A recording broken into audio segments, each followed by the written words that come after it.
Welcome back to Chapter 4 of the Productivity System, Work Less, Achieve More. In today's episode, titled Time Blocking, Protect Your Deep Work Hours, we're going to explore some effective time blocking techniques that can help you safeguard those precious hours of focused work. So, let's dive in.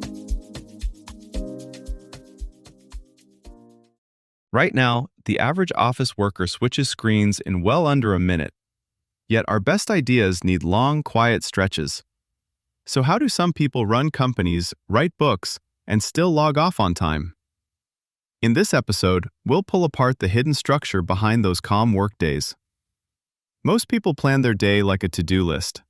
Top performers plan it like a map. The difference isn't just aesthetics.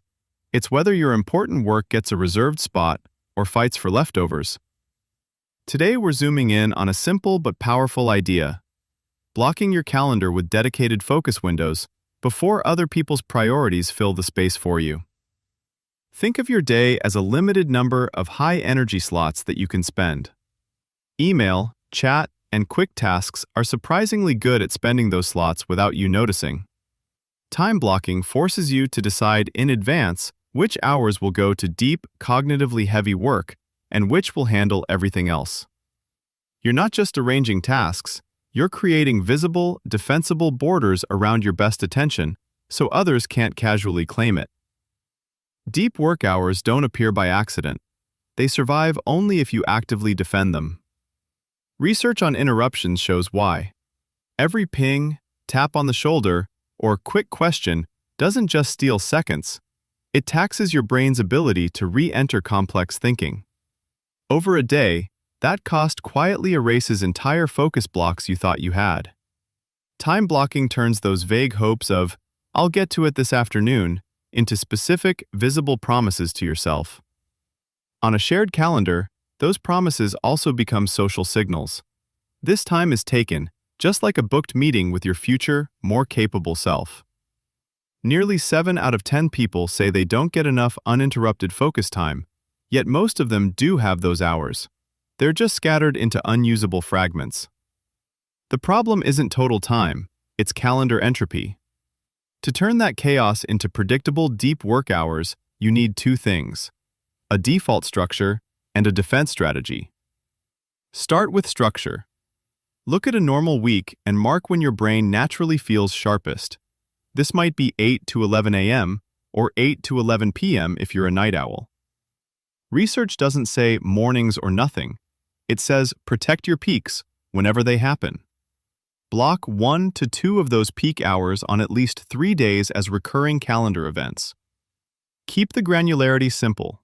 30 to 60-minute blocks are enough. You're not trying to live like a stopwatch. Next, assign each block a single headline task.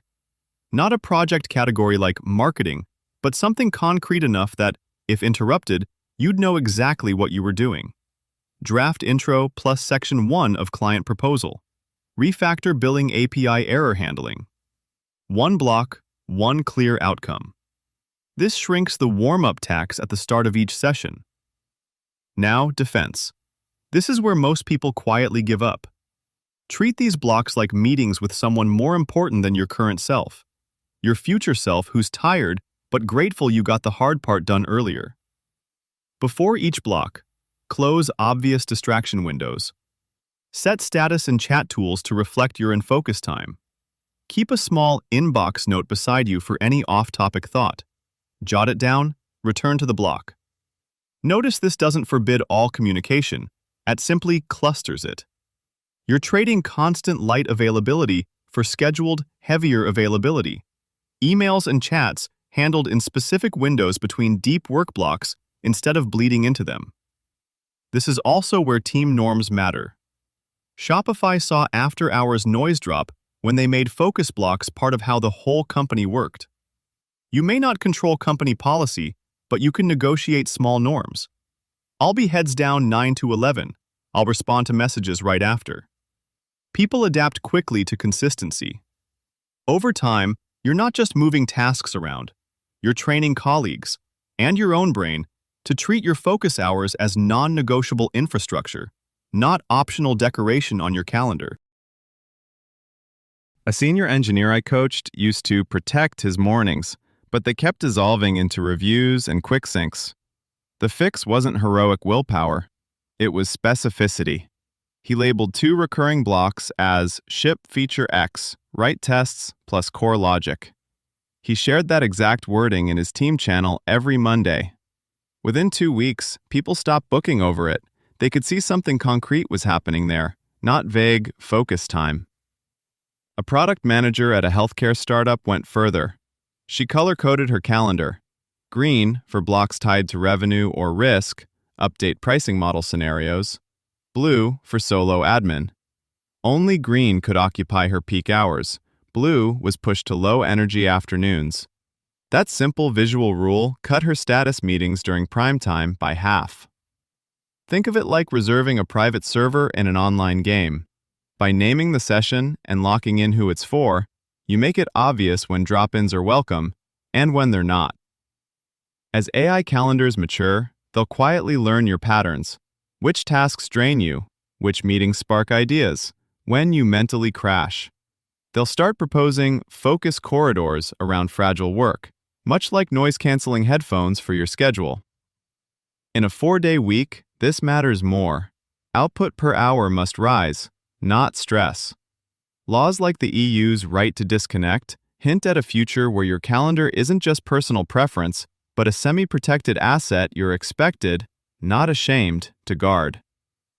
Your calendar can become less like a crowded inbox and more like a carefully curated playlist. Loud tracks, quiet tracks, and deliberate gaps.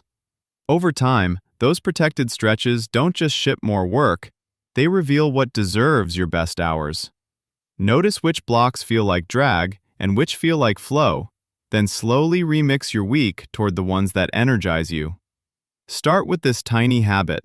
When you sit down at your desk each morning, drag just one 60-minute deep work block onto your calendar for today and title it with one specific task, like Draft Intro of Client Proposal or Outline Chapter 2.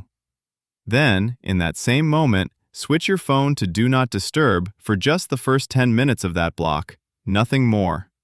If that feels easy, nudge the deep work block up by 15 minutes each day this week until it sits in your highest energy time.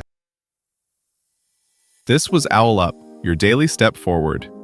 This series continues with more chapters on owlup.co. Visit owlup.co to access the complete course and continue your learning journey. See you there!